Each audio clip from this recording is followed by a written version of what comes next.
At the end of the day, it's it's the same formula. Um, you get your breaking news, you tweet your stub, you write it through, you write it through again.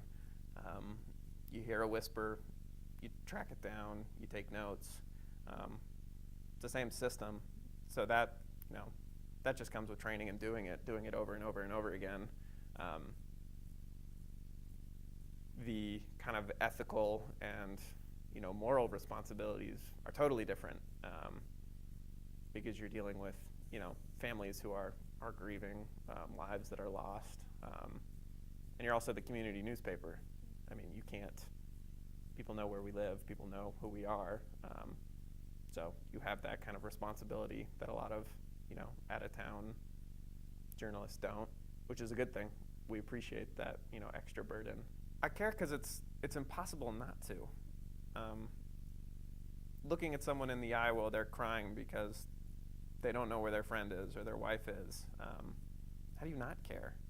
Um, and even if that death or injury or impact isn't going to affect me and I'll still sleep relatively well tonight, they're not. And there's definitely an amount of responsibility that we as journalists, I mean, I'm a shark out there. It's like, I'm going to take what you say, write it down, and tell everyone. Um, that's haunting for some people. And that comes with a ton of responsibility for me, especially when you're not in your right mind. So you have to be sensitive that these people, a lot of the times in these situations, don't really know what they're saying, don't know what they're thinking. They might not even remember talking to you. And they might read their name in their paper and say, like, I didn't remember talking to a reporter. So if you mess that up, there's no taking that back. People expect this from us, and they expect it from us 5 minutes ago, but they also demand that we're right, and we should be right.